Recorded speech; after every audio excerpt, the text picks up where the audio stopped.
Buenos días a todos, somos Entreguerras y esto es Informativo Geopolítico, unos minutos en los cuales intentaremos resumirte toda la actualidad geopolítica acaecida durante el 23 de marzo de 2026.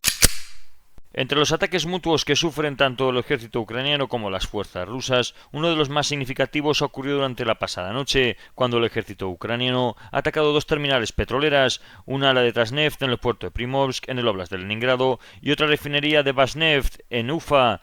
Primorsk gestiona alrededor de 60 millones de toneladas de petróleo al año y es el principal centro de exportación de petróleo de Rusia en el mar Báltico. Kiev ha dicho que un tanque de combustible y la infraestructura de carga de petróleo al menos han resultado dañadas, provocando un incendio que continuaría durante horas.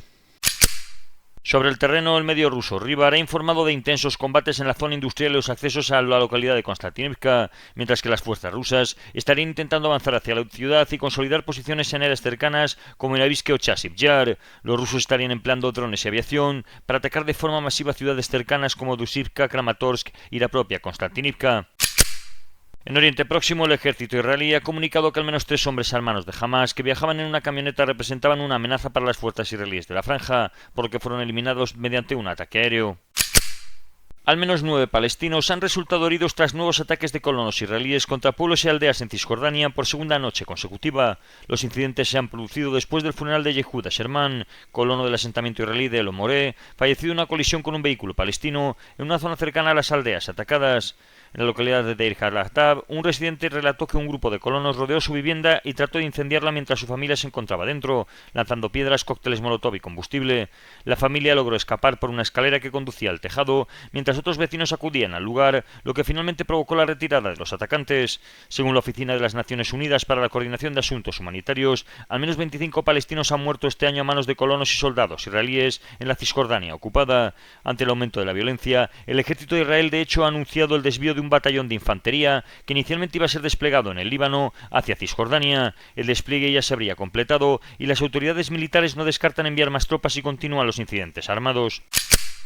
En el Líbano, la escalada entre Israel y Hezbollah continúa intensificándose en el frente sur del país. El ejército israelí ha advertido sobre la destrucción del puente Al-Dalafa en la parte oriental del río Litani en el marco de sus operaciones en la zona. En paralelo, al menos 2 personas han resultado heridas, una de ellas de gravedad, en Kiryat Shmona tras un ataque con cohetes de Hezbollah, mientras las autoridades militares israelíes han anticipado un posible aumento de estos ataques en las próximas horas. En el plano aéreo, un ataque israelí en Hamitzeh, al este de Beirut, ha dejado al menos un muerto según el Ministerio de Salud libanés. El ejército israelí afirmó que el objetivo era un presunto miembro de las fuerzas Al-Quds de la Guardia Revolucionaria Islámica. También se han informado nuevos ataques aéreos en el sur del Beirut durante el día. En el plano político, el ministro de Finanzas israelí Bezalel Smotrich ha afirmado que Israel debería extender su frontera con Líbano hasta el río Litani, en una de las declaraciones más explícitas hasta ahora sobre la posibilidad de tomar territorio libanés por la fuerza. Por su parte, el ministro de Defensa Israel Katz ya había advertido de que el Líbano podría sufrir una pérdida de territorio si no lograba desarmar a Hezbollah. Sobre el terreno, las tropas de la brigada Givati del ejército israelí han asegurado haber capturado misiles contra carro y otras armas de Hezbollah durante operaciones en el sur del Líbano, además de detener a 2 presuntos miembros de la unidad de élite Radwan. Tras su captura, ambos fueron trasladados a Israel para ser interrogados por la unidad 504 de la Dirección de Inteligencia Militar, mientras el edificio del que operaban fue destruido. En paralelo, soldados israelíes han demolido también una pequeña mezquita en el sur del Líbano, mientras que Hezbollah ha continuado difundiendo imágenes del lanzamiento de cohetes y misiles contra supuestos objetivos militares en el norte de Israel. Con respecto al otro gran conflicto en Oriente Próximo, el presidente de Estados Unidos, Donald Trump, ha afirmado que Washington e Irán han mantenido durante los últimos días conversaciones muy positivas y productivas, según el presidente norteamericano, destinadas a resolver completamente las hostilidades en Oriente Próximo.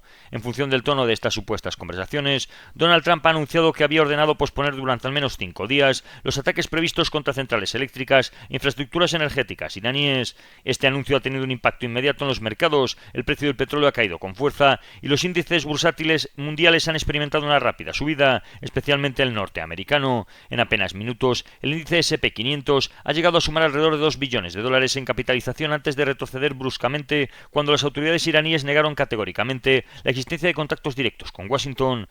Teherán ha reaccionado rápidamente a estas declaraciones con que el Ministerio de Asuntos Exteriores, que insistió en que no existían conversaciones directas con Estados Unidos y calificando las declaraciones de Donald Trump como un intento de influir en los mercados energéticos y ganar así tiempo para preparar nuevas operaciones militares.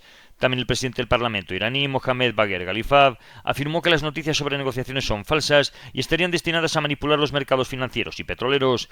Sin embargo, diversas fuentes estadounidenses aseguran que sí existe una mediación indirecta en marcha a través de países regionales como son Turquía, Egipto o Pakistán, cuyos representantes habrían intercambiado mensajes entre el enviado estadounidense Steve Witkoff y el ministro de Exteriores iraní Abbas Aragni. Incluso se estaría intentando organizar una reunión en Islamabad con representantes de ambas partes. A pesar de la retórica diplomática, los preparativos militares continúan. Según fuentes militares estadounidenses, no se han modificado los planes para desplegar a miles de marines y unidades de la 82 División Aerotransportada en Oriente Próximo, con aproximadamente 3.000 paracaidistas asignados a la Fuerza de Respuesta Inmediata. Al mismo tiempo, el portaaviones Gerald Ford llegó a la base naval de Suda Bay, en Creta, tras participar en operaciones contra la infraestructura iraní. Durante su despliegue sufrió un incendio que afectó a más de 100 espacios de alojamiento y obligó a cientos de marineros a dormir en áreas improvisadas, aunque el buque continuó operando. En el terreno militar, Israel continúa su campaña aérea contra objetivos estratégicos iraníes. Las fuerzas de defensa de Israel han informado de ataques masivos en Teherán y otras ciudades como Isfahán, utilizando decenas de aviones y más de 100 bombas contra instalaciones del Cuerpo de la Guardia Revolucionaria Islámica, incluidos centros de mando, inteligencia y producción de misiles. Según Israel, desde el inicio de la guerra se han destruido y utilizado alrededor de 330 lanzadores de misiles balísticos iraníes. El primer ministro israelí, Benjamin Netanyahu, ha declarado que Israel seguirá atacando tanto a Irán como al frente libanés contra Hezbollah, insistiendo que su objetivo es desmantelar completamente los programas nuclear y de misiles iraníes. Mientras tanto, el conflicto también está generando fuertes tensiones en el Golfo Pérsico. Irán ha advertido que cualquier ataque contra su costa o sus islas provocará el minado masivo de las rutas marítimas del Golfo, replicando una situación similar al cierre del estrecho de Hormuz. De hecho, funcionarios estadounidenses aseguran que ya se han detectado al menos 12 minas marinas en la zona, y Washington reconoce que la reapertura del estrecho podría tardar semanas y que ahora uno de los principales objetivos estratégicos de la guerra es garantizar el tráfico marítimo en esa vía clave para el comercio energético mundial. Y el impacto económico potencial del conflicto es considerable, y es que el director ejecutivo de la Agencia Internacional de Energía, Fatih Birol, ha advertido que la situación actual equivale a 2 crisis del petróleo y un colapso de gas combinados, comparándola con las crisis energéticas de los años 70. La posible interrupción prolongada del tráfico en Hormuz podría encarecer la energía, afectar a la producción de semiconductores y poner en riesgo el ecosistema tecnológico global que sustenta el auge reciente de la inteligencia artificial. Al mismo tiempo, los países del Golfo están desempeñando un papel muy complejo. Por un lado, gobiernos como los de Arabia Saudita, Emiratos Árabes Unidos, Bahrein o Qatar habrían instado a Estados Unidos a continuar atacando al régimen iraní. Por otro lado, algunos de estos mismos países habrían advertido en privado a Washington sobre el riesgo de destruir infraestructuras energéticas iraníes, temiendo una escalada regional incontrolable. Dentro de Irán, el régimen intenta mostrar fortaleza interna, y es que las autoridades han anunciado la ejecución de algunas de las sentencias relacionadas con las protestas nacionales de enero, mientras miles de personas han salido a las calles en varias ciudades para mostrar apoyo a la resistencia a la República Islámica. La situación refleja un equilibrio extremadamente inestable. Mientras Washington afirma que existen avances hacia un acuerdo y da a Teherán una última oportunidad para evitar una escalada mayor, Irán niega públicamente cualquier negociación directa y exige garantías contra futuros ataques, compensaciones por las pérdidas sufridas y cambios en la presencia militar estadounidense en la región. Y en paralelo, Israel parece decidido a continuar la campaña militar durante al menos varias semanas, con la fecha del 9 de abril mencionada por algunas fuentes como posible horizonte para un desenlace diplomático o militar del conflicto. En Europa, el gobierno español ha introducido en el decreto sobre medidas frente a la guerra en Oriente Próximo un cambio en la ley presupuestaria de 2023, incluyendo las disposiciones finales del texto. Esta modificación permitiría aumentar el gasto sin necesidad de unos presupuestos actualizados ni una supervisión parlamentaria, algo que un alto cargo de Hacienda ha calificado como una chapuza y un fraude, mientras que varios grupos políticos admiten no haber detectado la medida y los ministerios implicados no han dado explicaciones claras al respecto. En Rusia, Putin ha felicitado a Kim Jong-un por su reelección como líder supremo de Corea del Norte, según informaciones del Kremlin. Según palabras del presidente ruso, afirmó que continuarán con la estrecha colaboración para seguir desarrollando una asociación estratégica integral entre Moscú y Pyongyang, que según él beneficia a los intereses fundamentales de ambos pueblos.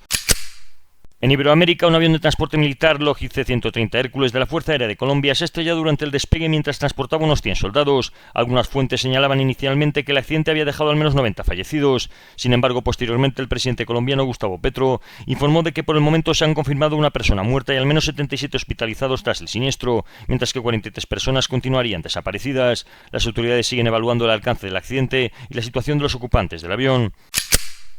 Chad ha anunciado que enviará alrededor de 800 policías a Haití como parte de una fuerza internacional destinada a combatir la actividad de las bandas armadas en el país. El contingente africano formará parte de una misión internacional respaldada por Naciones Unidas que contará con unos 5.500 efectivos y recibirá apoyo logístico, equipamiento, armamento y financiación a través de la oficina de la organización en Puerto Príncipe. La operación había sido liderada inicialmente por Kenia desde 2024, aunque los resultados han sido muy limitados. Durante el despliegue han muerto 3 agentes keniatas y el país africano comenzó a reducir su presencia retirando 215 oficiales el 17 de marzo, con planes de completar la retirada total antes del 15 de abril. En preparación para el nuevo despliegue, Chad habría enviado ya agentes a Estados Unidos para recibir entrenamiento, aunque el Departamento de Estado de Estados Unidos ha negado que esa formación haya tenido lugar todavía. La nueva fuerza busca reforzar los esfuerzos internacionales para contener la violencia de las bandas que dominan amplias zonas de Haití. En Asia se han difundido las primeras fotografías del caza embarcado J-35 de la Armada del Ejército Popular de Liberación chino, mostrando la aeronave equipada con cargas de combate despegando de un portaaviones. Por su parte, Taiwán ha difundido fotografías de los 2 primeros drones MQ-9B entregados por Estados Unidos el 17 de marzo. En las imágenes se observa uno de los aparatos con número de cola 9102, equipado con el radar multifunción Sea-View, diseñado para vigilancia marítima y detección de objetivos. Y esto ha sido todo por hoy. Si queréis profundizar en las noticias que hemos comentado, leer alguna de ellas o visualizar diferentes vídeos de actualidad, os recordamos que estamos en la aplicación Telegram, con nombre de usuario @entre_guerras. Que tengan un buen día y recuerden el main.